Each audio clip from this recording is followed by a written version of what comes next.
Good evening, everybody. Welcome to Kitchen Table Classroom, the May edition. My name is Kate Schutz from the Calgary Public Library, and my role at the library is called Service Design Lead. So I'm on a team of people with all different experiences and skill sets. And what we do for Calgary Public Library is we look at all our programs and services, and we identify opportunities and gaps, and we work to make all the things that we offer at Calgary Public Library fantastic. And my portfolio encompasses children that are ages 5 to 12, as well as our relationships with school board partners and with teachers. I'm very happy to welcome you to Kitchen Table Classroom tonight, which is a partnership with Edmonton Public Library. Now, I know that we are all tuning in from home and that our schools and our libraries and our homes are located on Treaty 7 land here in the Calgary area and Treaty 6 in Edmonton. I'd like to share with you a land acknowledgement developed by my colleagues and in the Indigenous Services team here at Calgary Public Library. And this is a great land acknowledgement that you can share with your children. We do it a lot with schools and with kids that visit the library. So we need 7 fingers for Treaty 7. Today we acknowledge our Treaty 7 friends, where the Blackfoot meet, on elbows bend. Soon came the Tsuut'ina from the Beaver clan, and the Ahe Nakota who live in the mountain lands. Last but not least, the Métis from Region 3. We are all treaty people here in Calgary. Great, thanks so much, Kate. My name is Emily. I am a community librarian with Edmonton Public Library. And I'd also like to share a land acknowledgement. We acknowledge that we are on Treaty 6 territory, a traditional meeting grounds, gathering place, and traveling route to the Cree, Saulteaux, Blackfoot, Métis, Dene, and Nakota Sioux. We acknowledge all the many First Nations, Métis, and Inuit whose footsteps have marked these lands for centuries. Thanks, Emily. Emily and I are very pleased to have you here tonight. As I mentioned, Kitchen Table Classroom is a fairly new series for Edmonton Public Library and Calgary Public Library, and it is a partnership. The series is for parents and caregivers and educators, and we look to support learning at home. So whether your child is in school online or you're supporting them with their schoolwork, this series is for you. We like to give a little bit of information about how the session will work. So tonight we'll be sharing some tips and tricks for keeping you reading and learning all summer long. And we are also going to share a little bit of information about summer learning loss and some of the things that can happen in the summer when you don't practice your reading and your learning, and we'll give you lots of good ideas for keeping that going. Halfway through, we're going to divide into 2 breakout rooms. So we'll be dividing into Edmonton and Calgary. And when you go into your breakout room for the city that you live in, you'll get to hear more about the summer learning program at your public library. So we're going to kick things off with me, and I'm going to share my screen here. Well, let's jump right in, shall we? So tonight's presentation is called Slide into Summer Learning.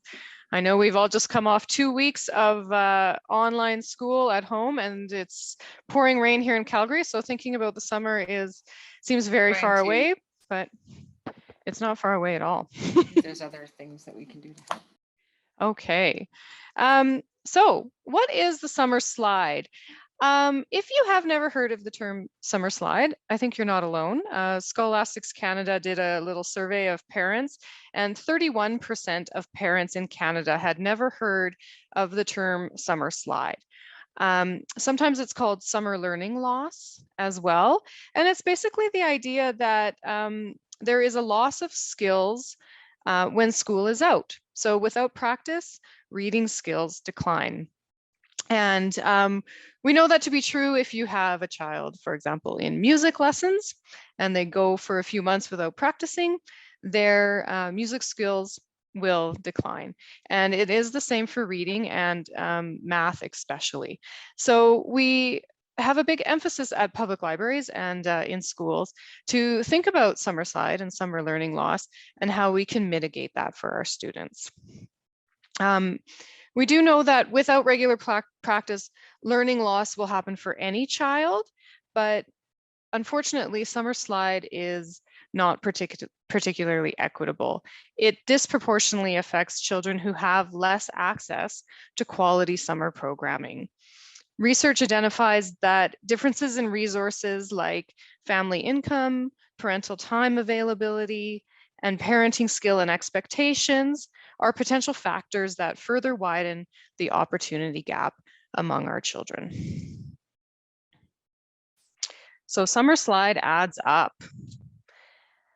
American data, there's a lot of American data on summer learning loss, quite a lot more than in Canada, but we do know that there's equivalencies here in Canada.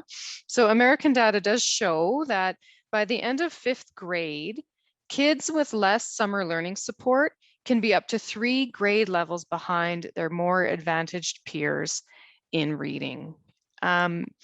It really can be a significant learning gap, and it's a real equity problem for our children.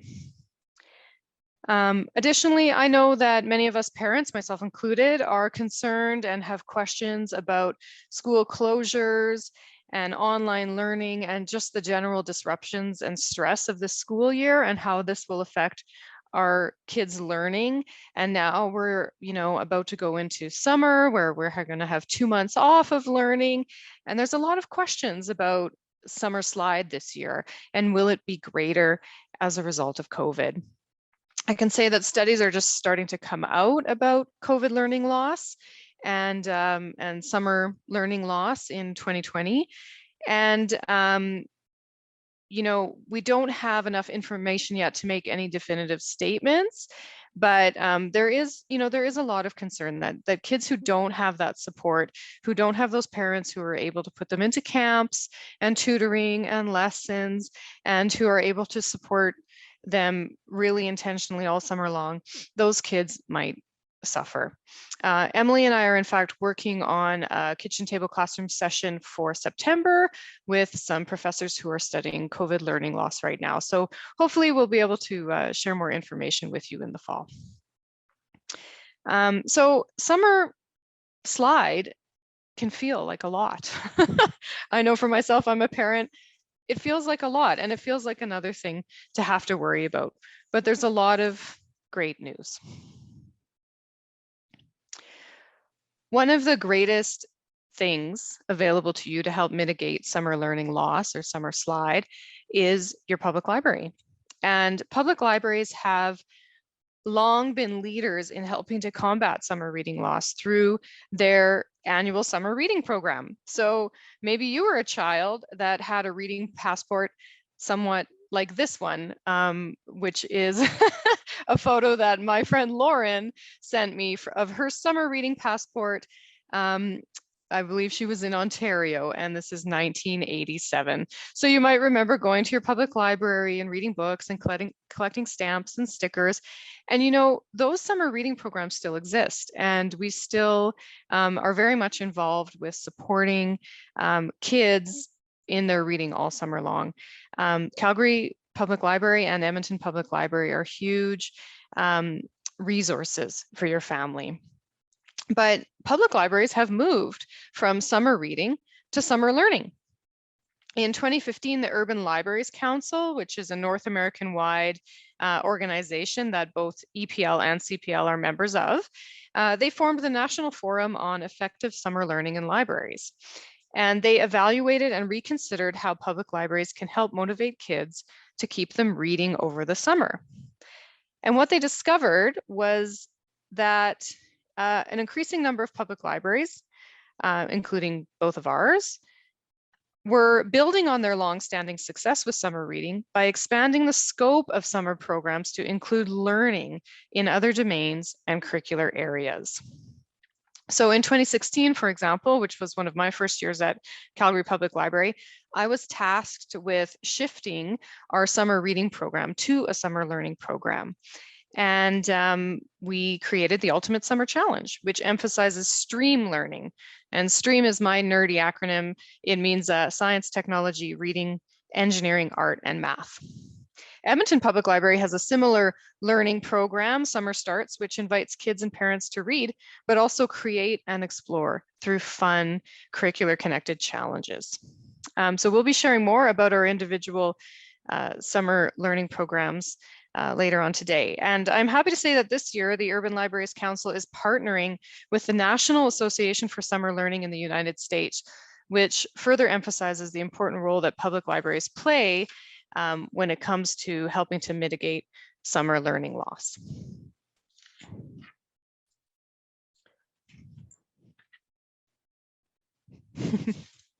So I like this little infographic because it really does show that books can help beat summer slide, and children who are given access to books over the summer perform 35 to 40% better on reading achievement tests than those without access to books.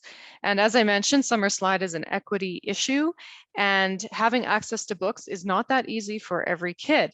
But the good news is that every child has access to books, both physical and digital books, thanks to free public library cards in both of our cities.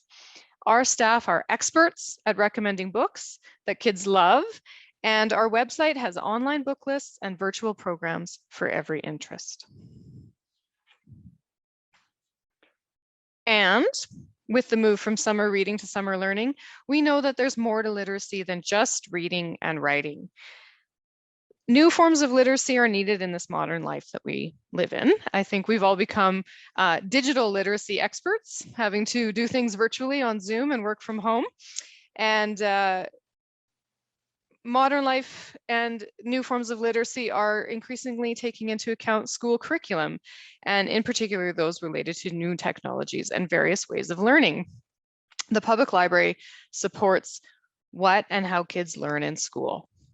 At the public library, your kids can participate in online challenges and interactive live programs that span more than just reading and writing. We are committed to offering programs that encourage all the ways that people learn.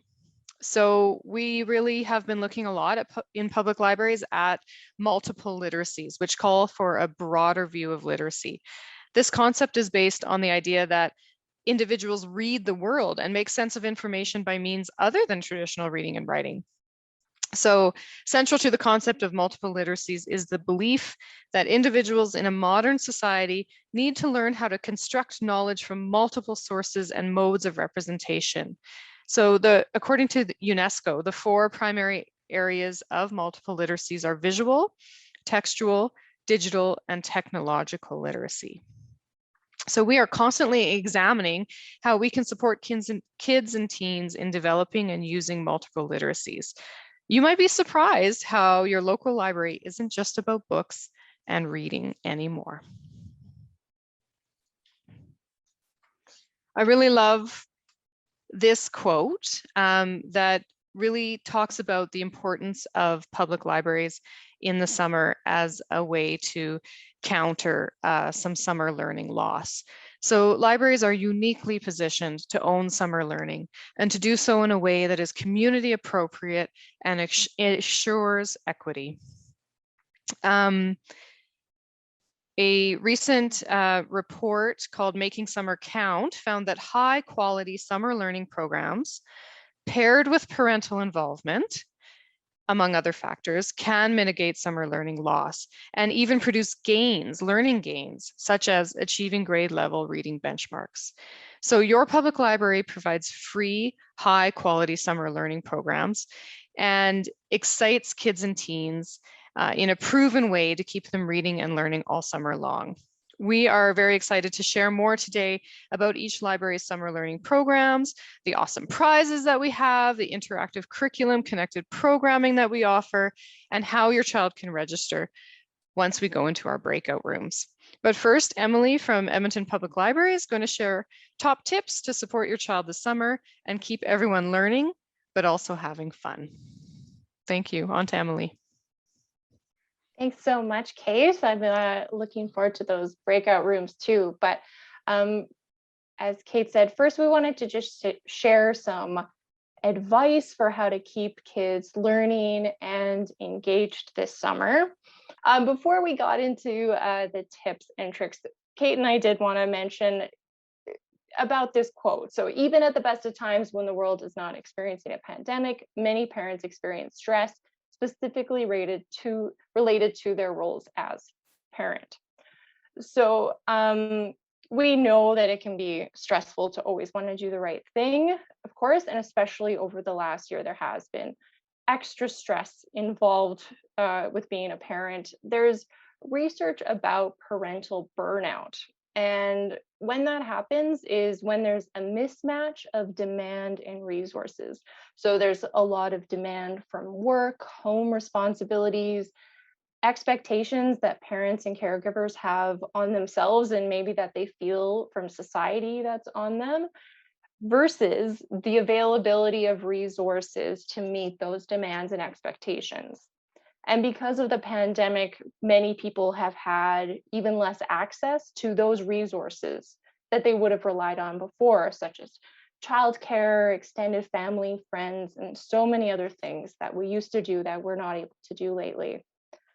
And many parents can no longer take breaks outside of the home or away from their children. And these changes may place parents at a greater risk for this burnout, this parental burnout. So because they have that difficulty making time for themselves and finding a balance between their personal and professional and parental responsibilities. In a recent study by a professor at the U of A, they surveyed 900 women who were pregnant or were within the first year after their delivery, and they were asked to self-report levels of depression, depressive symptoms, and anxiety. So they did this study pre-pandemic, and 15% of respondents had survey scores that indicated depression or depressive symptoms. And they recently did it again, and it was up to 40.7%. So we bring this up because that's something very real that's happening right now for a lot of people. It's very normal, it's very prevalent. In the same study, they were looking at physical activity levels specifically, and physical activity has been shown to reduce depression and depressive symptoms. But we also know it's been hard for a lot of people to get out and move over the past year the way they normally would, with a lot of sports and a lot of activities being limited.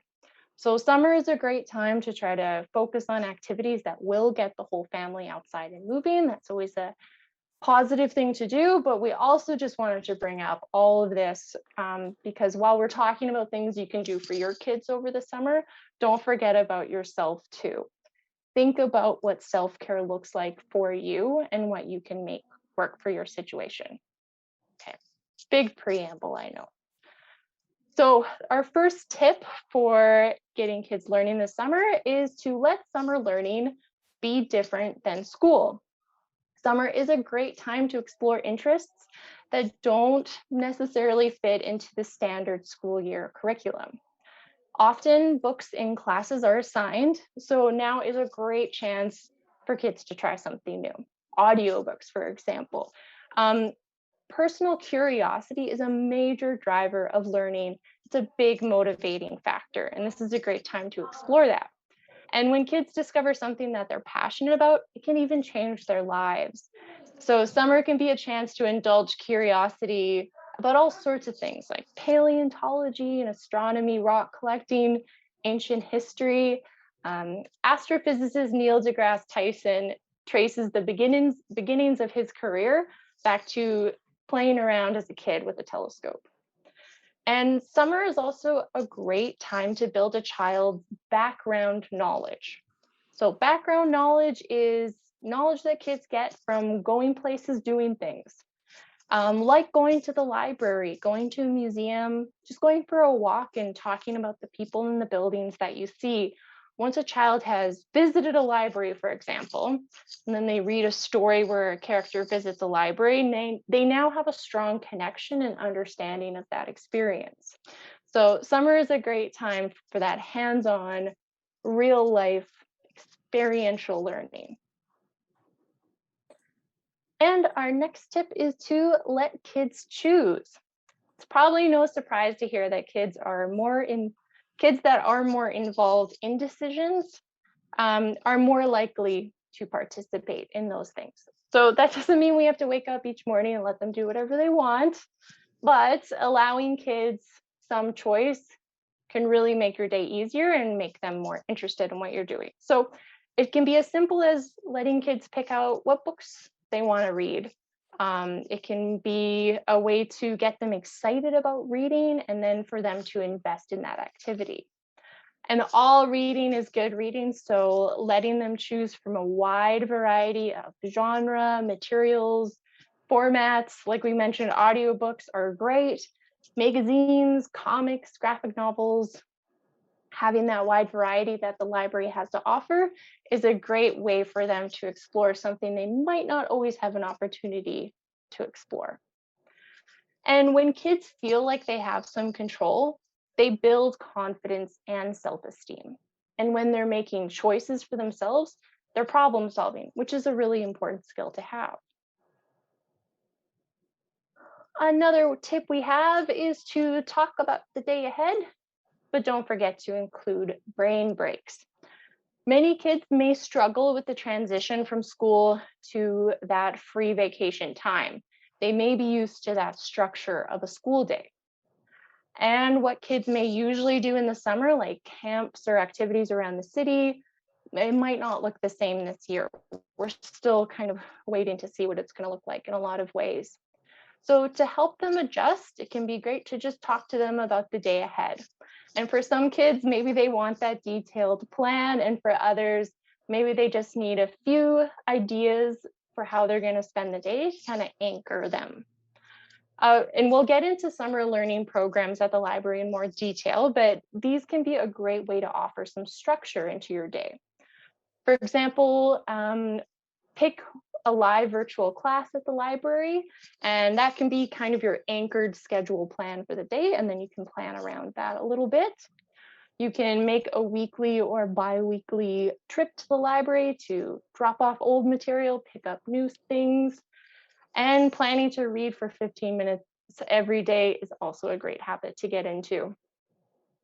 And this is also a great opportunity to talk to the child in your life about your day and your needs as well. So if you need some time to yourself, you need to make an important phone call, or maybe you just even need 5 minutes to yourself, you can tell them when that's going to happen and then encourage them to come up with some ideas for things they can do independently. And sometimes our best intentions can spin a bit out of control, and suddenly we have this very rigid, packed schedule in front of us. So remember that brains need breaks too. And a brain break can be a physical activity, it can be a relaxing, quiet activity, just something that's not so structured, and they have that little bit of free time for sure. And our next point here is plan to play. We talk a lot about play at our libraries. It's really an important tool that we have in learning. Sometimes when we pack that schedule full of learning, having time for play can get pushed aside. But play is actually a great way for kids to learn in multiple ways. It ties back to what Kate was saying about multiple literacies. And in fact, it's probably the best way for kids to learn. Play is one of the primary ways that children learn how to express themselves, navigate the world, and understand the meaning of words. In the summer, you don't necessarily have to hold daily lessons or turn the break into a tedious series of drills for your child to keep learning over the summer. And a little bit more on play. Play builds imagination and creativity. So during play, children often mimic adults and create make-believe games. And this is very fun, but there's a lot more to it. When a child does this, they're stretching their imagination and creating complex narratives. It's the foundation of advanced learning and problem solving. Play also fosters cognitive growth. So a variety of experts agree that play is actually essential for brain development. Free play, so that's the play that is not structured, it positively affects brain development by influencing how the neural circuits of the brain are wired. So it's doing a lot of work there. It builds confidence, intelligence, and communication as well. Play also reaps emotional and behavioral benefits. So it can reduce anxiety, it can reduce stress and irritability for children while boosting joy and self-esteem. So those are great things to have.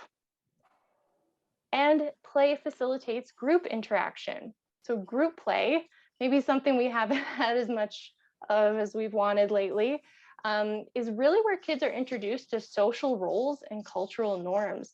This is where they start to build social skills is through that group play. But play can also encourage greater independence. That solitary play can be just as valuable as group play. Children who choose to play alone on a playground can even learn social cues by observing others. And finally, play promotes physical fitness. Kids generally love to be active, and exercise helps to promote physical fit and healthy kids. Play encourages this activity, giving kids the opportunity to sharpen reflexes, work on movement control, and improve gross motor skills, and even develop balance. So encouraging active play can have positive, far-reaching health effects. All right, another tip is to engage and follow up. Basically, this is all about having conversations with kids. So when you take a trip to the library or go for a walk, for example, not just attending, but helping kids enjoy the experience by engaging in family conversations. Kids benefit when parents ask them to interpret what they see. For example, there was a study with kids visiting anthropological exhibits, and they were found to have learned more when their parents asked them open-ended questions about the artifacts, like, what do you think this tool was used for? Or what do you think this is made out of? How do you think it would feel to sleep on this mat? And in another museum learning study, preschoolers showed more focus on numbers and counting after their parents had engaged them in playful number talk. Like, how many dinosaurs are here? Let's count together. So these are probably things that come naturally for a lot of parents. It's just part of having a conversation with your child, but thinking about how important this is can really encourage those conversations to happen more and more.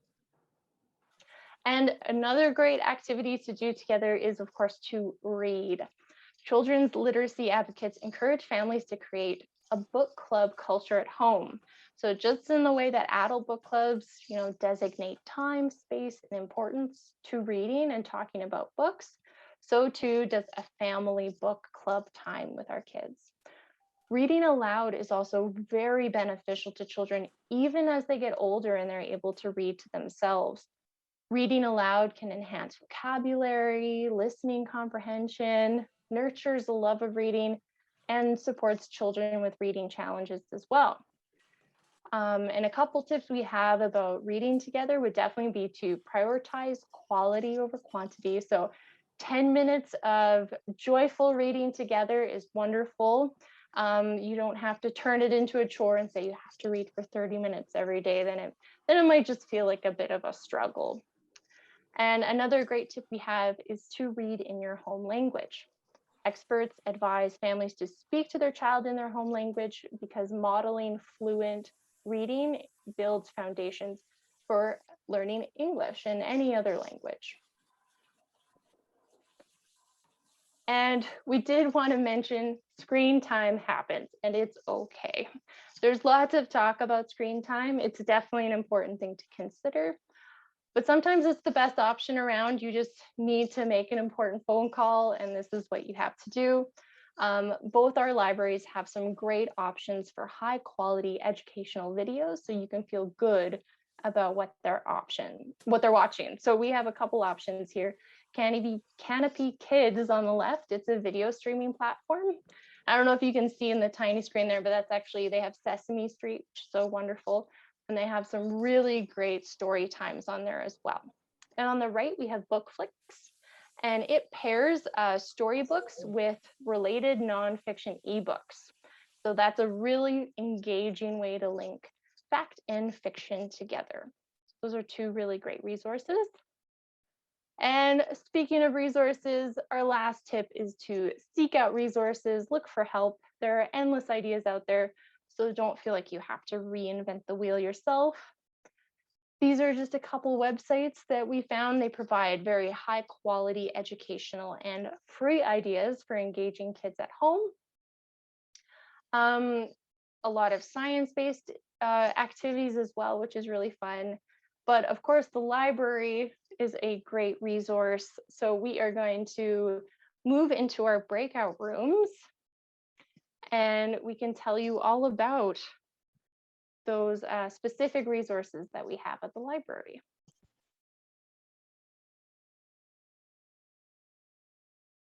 Okay, well, I'll just jump into it. I'm going to share my screen again for you guys, and then we'll talk about specifically what's going on in Edmonton. All right, so the summer learning program that we have at EPL is called Summer Starts. And it runs for 9 weeks, starting at the very end of June, the 26th, all the way to the very end of August, the 28th. We have a lot of backup plans, depending how things go this summer, if we're allowed to open up, if we have to stay closed, if we're allowed somewhere in the middle. But no matter what, we're going to have options for everyone to join us this summer. We'll do it somehow. We do have a fully online option. So if you're not able to come to the library, or if you're more comfortable doing it online from home, then that will be fully available to you. So about Summer Starts, this is where you'll need to go to find out all about our summer plans, apl.ca/summer starts. So right now, if you head there this second, it'll be showing you a little bit about what we did last year, which is really fun. So you can see everyone who won prizes. They have their picture up on our website, which is really fun. And that'll be soon getting updated with all our brand new 2021 materials. So this is a bit of your sneak peek. So how does Summer Starts work? So kids will register by picking up a registration packet at their library. So we can do that curbside pickup and drop it off for everyone, or you can download this form from our website. And what you do here is track your reading for a chance to win prizes. So this is part of TD Summer Reading Club, which goes across all of Canada. It's a very exciting program. So we're participating in a similar reading program that happens across the whole country at hundreds of public libraries, and thousands of kids participate. It's a really cool thing to be a part of. It's also bilingual, which is great. And how this works, you'll be your little dinosaur at the start there, and you color each block for each 15 minutes that you've read. And it all adds up to 6 hours, which is a lot of reading. And once you've read 6 hours, you can hand this sheet into any branch, any location of the library, and you'll be entered to win a grand prize, which is very exciting. But you also get a keychain. So you get instant reward. You get a reward no matter what. Even if you don't win the grand prize, you'll get a very cool keychain. All right. And this is our French version of the tracking sheet. And you're probably wondering, what are the grand prizes? I'll give you a little sneak peek on what the grand prizes are. We may have a Nintendo Switch. We may have a beautiful art center equipped with tons of art supplies, and maybe even a scooter package. We'll see if they all come in. It all depends, but that's what it's looking like we're getting, which is very exciting. Another game that we have going on over the summer is a mascot contest. So this is our mascot, an octopus. His name is Octopus Prime, and he will be hiding somewhere around the library, possibly on the outside of the buildings if we're not allowed to have people inside. And if you find him, you can let someone know, and then you can be entered in to win a weekly book prize. So he moves around every week. You gotta keep coming back and finding him, and then you have a shot at winning a free book every week. We also have some incredible events and classes going on throughout the summer. So every Tuesday, Thursday, and Saturday in the afternoon, we're going to be having some amazing events. Some of these events will even come with a kit. So that is a package of materials that you can come and pick up at the library. So that will require advanced registration so that you can make sure you come pick up your kit in time. But most other events are going to be live and drop in. You can just pop into our virtual classes throughout the summer. So you saw a little sneak peek on the last slide about some of our performers. Here's a few more from our pretty exciting roster. We have animals, we have puppet shows, Marty Chan, probably one of my favorite local children's authors, K-pop dancing, improv with the Grindstone Theater, a lot of really exciting stuff. And to find out all about this, you can go to that website, but you can also visit our events page by going to our website, epl.ca, clicking on what's on, and then online classes and events. And that's not all. We also have a very fun bingo sheet. If you're wondering what books to read to make up those 6 hours, this is a really nice sheet of inspiring titles. This one is for 6 to 8 years old, and they're all featuring diverse stories and authors. And we also have the bingo sheet for 9 to 12 years old. And if you're wondering, again, how are you going to make up those 6 hours of reading? What should I read? I know that's always a tough question. We have some amazing books that were just released for the Young Readers' Choice Awards. So YRCA, we have them all listed on our website, epl.ca/YRCA. And these are for grades 4 to 12. Junior, intermediate, and senior. They're split up to 4 to 6, 7 to 9, and grades 10 to 12. Before we wrap up here, and if you have any questions, you can start putting them in the chat because I just have another minute or so. I wanted to let you know that all the summer reading fun is not just for the kids. We have a reading program for parents and teens too. The website for that is epl.ca/summerreads, and they'll be coming out with how their summer reading program is going to work too. Some of the prizes from last year were pretty cool, I think, anyway. We had a Nintendo Switch, a curbside concert with a local musician, a Coraline Funko Pop figure that was signed by Neil Gaiman when he came and did a speaking engagement at APL, and tons of gift cards, and mostly for local businesses in Edmonton. So a little plug again, not just for the kids, always think about yourself too. My parents are terrible at thinking about themselves, so I feel like I have to mention it every once in a while. And that's what we have going on for adults. Make sure you keep an eye out. I know it's hard to think of summer in some ways, but it is just right around the corner. I can't believe it's just next month is already when the summer reading program is going to start. Thank you so much for joining, everyone. It's great to speak with all of you about this. I hope you all enjoy the summer reading program. A ton of work goes into it, a ton of love. It's something that I know a lot of us, we plan year round. We look so much forward to it. As Kate mentioned, we have another session in this kitchen table series next month. It'll be June 22nd. Same time, and we're going to be talking about diverse and inclusive books. It's already up on our website if you would like to register for that. We'll be sending up a follow-up email asking what you thought of this session. It's so helpful to have your feedback. If you have ideas for future topics that you'd like to hear from us, we'd be really happy with that feedback. I'll be sending that out, and I can also send out a couple of those links that we talked about, where to register for next month, and some of the other stuff. So I think that's about it for us tonight. I hope you have a great rest of your night, everyone. Take care.